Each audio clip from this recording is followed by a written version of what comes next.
Senhor, aqui estamos sentados aos teus pés para aprender mais da tua palavra. Ninguém está ouvindo este vídeo por ouvir, para ouvir a voz da Vilma, da professora Vilma ou de quem for. Mas todos nós queremos ouvir a tua voz, Senhor. Fale conosco, prepara-nos para que possamos ter experiências grandiosas contigo.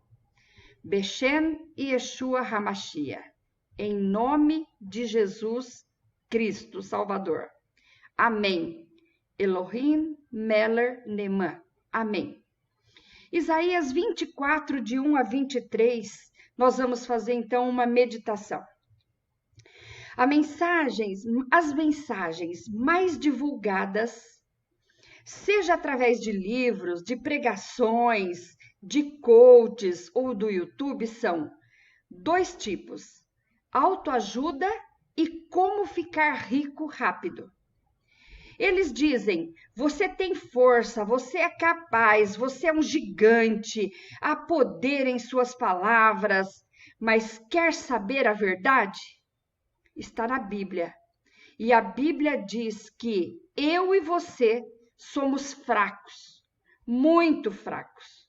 E chega a nos comparar com a erva do campo.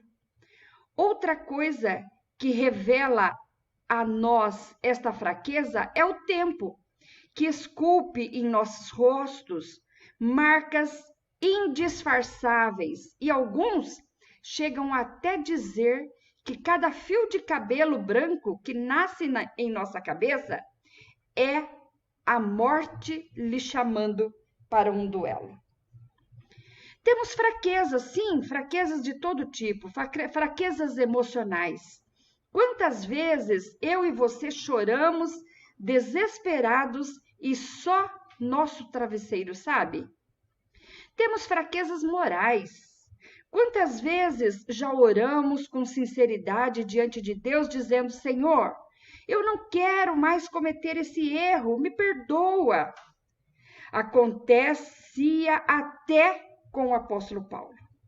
Temos fraquezas, sim. Paulo também tinha, muitos profetas também tiveram.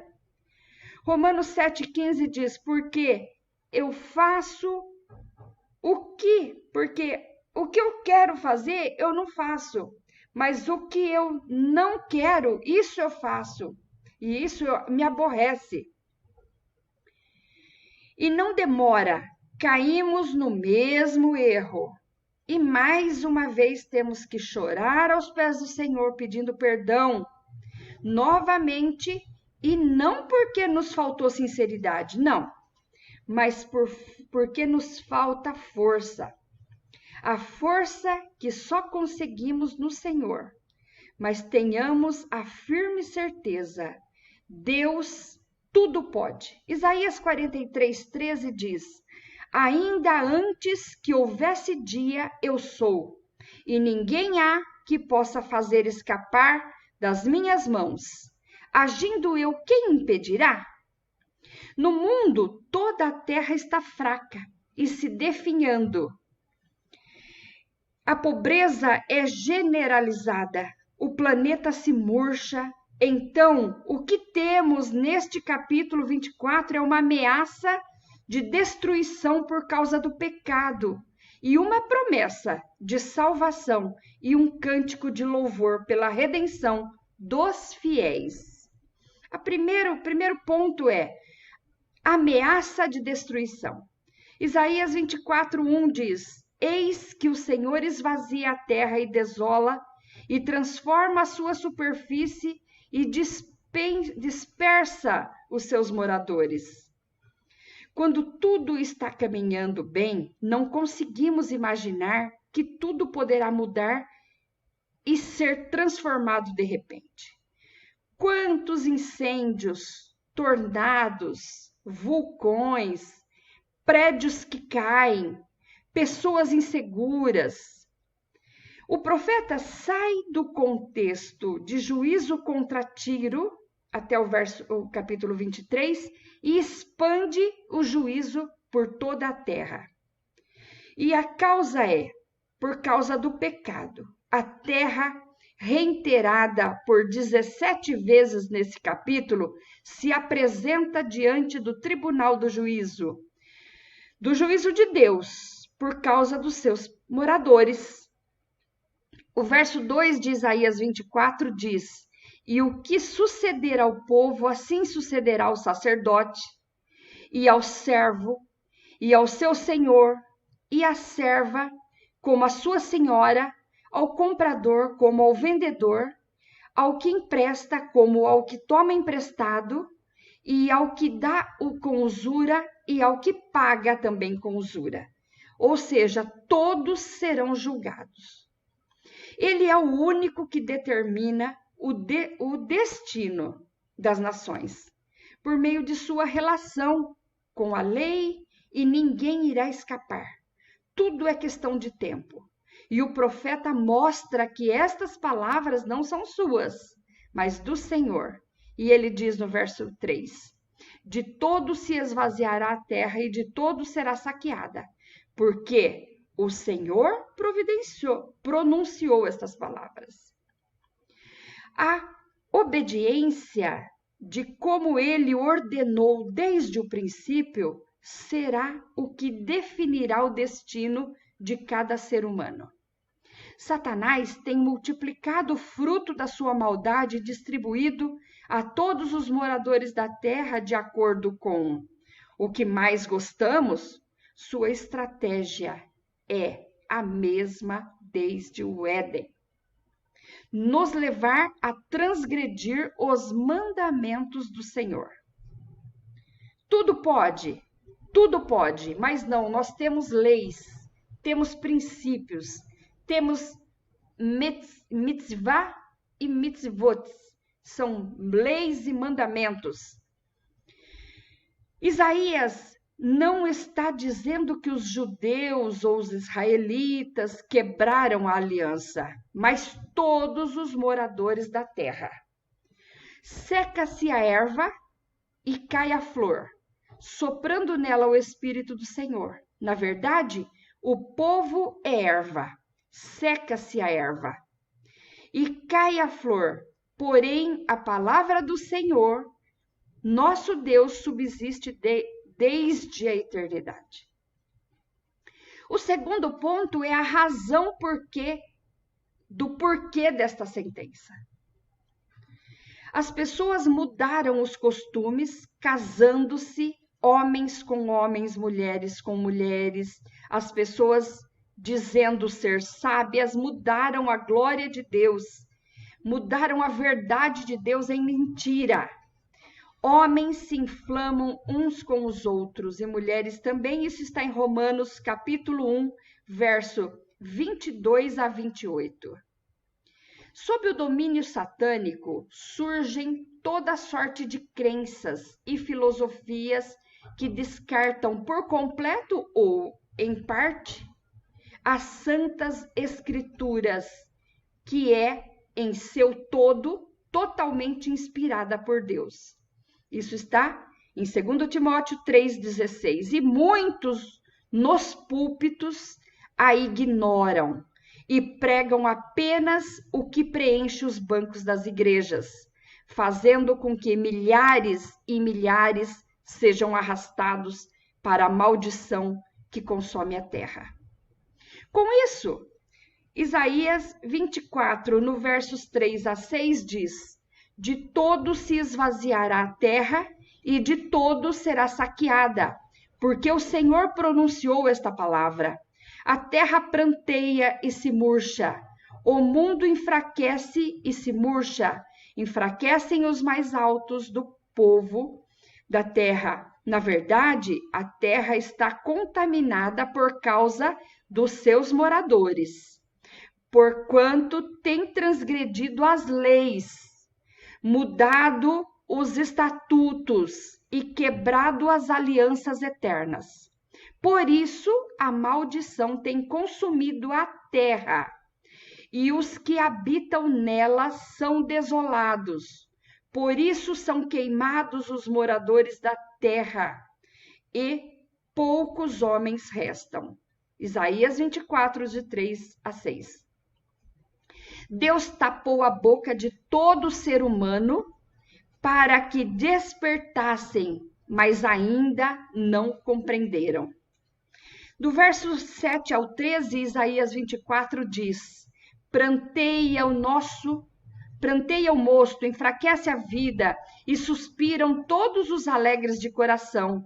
Cessa o folguedo dos tamboris, acaba os ruídos dos que exultam, e cessa a alegria da harpa. Com as canções não beberão vinho. A bebida forte será amarga para os que a beberem. Demolida está a cidade, vazia todas as casas fecharam, ninguém pode entrar. Há lastimoso clamor nas ruas por falta do vinho. Toda a alegria se escureceu, desterrou-se o gozo da terra.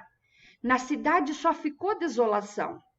A porta ficou reduzida a ruínas, porque assim será no interior da terra e no meio destes povos, como a sacudidura da oliveira e como os rabiscos quando está acabada a vindima.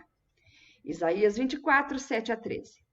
E Apocalipse 6, de 15 a 17 diz: e os reis da terra, e os grandes e os ricos, e os tribunos, e os poderosos, e todo servo e todo livre, se esconderam nas suas cavernas, nas suas redomas, e nas rochas das montanhas, e diziam aos montes e aos rochedos: caem sobre nós, e escondei-nos do rosto daquele que está sentado sobre o trono, e da ira do Cordeiro, porque é vindo o grande dia da sua ira, e quem poderá subsistir? Aí vem o terceiro ponto, que é a promessa. Essa profecia de Isaías 24, então, como nós estamos vendo, não é especificamente dirigida a um povo, mas para todos os moradores do planeta Terra. O terceiro ponto é a promessa de salvação. Estes alçarão a sua voz e cantarão com alegria, e por causa da glória do Senhor exultarão desde o mar. Por isso glorificai ao Senhor, no Oriente e nas ilhas do mar, ao nome do Senhor Deus de Israel. Isaías 24, 14 e 15. A Bíblia diz que Deus é tardio em irar-se. Jonas 4, 2. Está dando tempo aos que irão se arrepender, porque apenas os justos serão poupados, cumprindo-se fielmente a profecia do salmista, que diz, Salmo 91, versos 7 e 8, 1000 cairão ao teu lado e 10.000 à tua direita, mas não chegará a ti. Somente com os teus olhos contemplarás e verás a recompensa dos ímpios.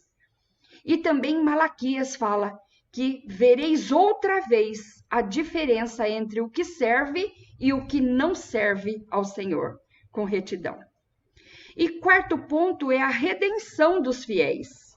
Isaías 24, verso 23 diz: e a lua se envergonhará, e o sol se confundirá quando o Senhor dos Exércitos reinar no Monte Sião e em Jerusalém, e perante os seus anciãos gloriosamente.